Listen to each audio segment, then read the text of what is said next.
There were two great nations that were at war, fighting battle after battle, until finally it came down to one great battle that would decide once and for all who would win and who would lose.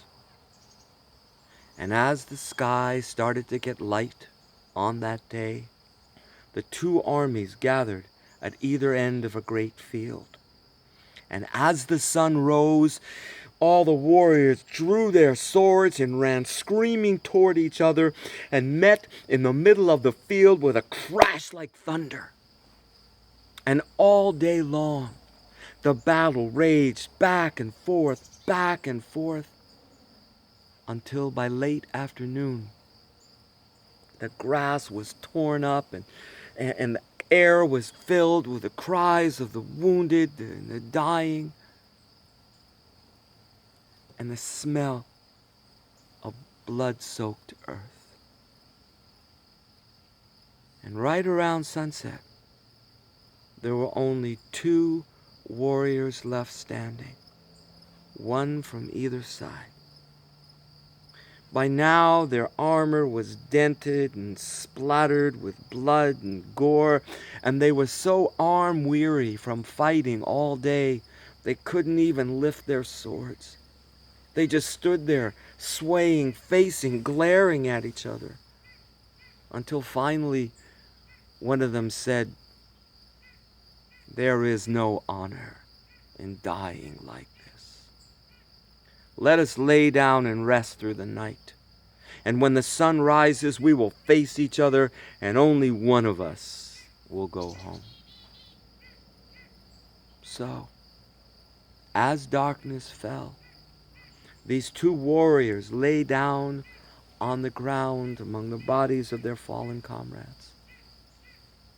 But neither one of them could sleep. Each one lay there staring up at the stars, reliving the scenes of the battle, the sounds, the smells, everything. And then, as that faded away, they were thinking about their villages, their families they might never see again. What would happen tomorrow? Hours went by like this. And finally, out of the darkness, one of the warriors called to the other, and he said, "In my village, there's a little boy who plays with a wooden sword. He is my son, and one day he wants to grow up and be a warrior like me." For a moment it was quiet, and then from the darkness, the other one called out, "In my village, there's a little girl, and when I look into her eyes, I see the bright hope and promise I once saw in my wife's eyes, before she watched me march off into battle again and again and again." And there, in the darkness, these two sworn enemies began to talk to each other, to tell each other about their families, their villages, their friends, what life was like. And as the hours went by, they were even sharing stories they'd learned as children, sitting by the knees of their elders.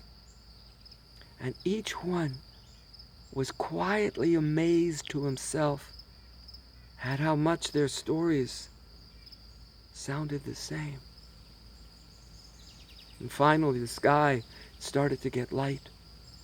And the two warriors, they slowly, stiffly stood up, and they began strapping on their armor. And as the sun rose, they drew their swords, and they stood facing each other, staring. It seemed for a long time, but was really only a few moments. And then slowly, still watching each other, each one sheathed his sword. And without a word, they turned from each other, and each one began the long journey home.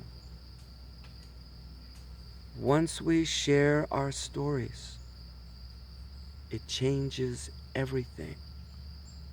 once we talk to each other, once we listen to each other, that's how peace begins.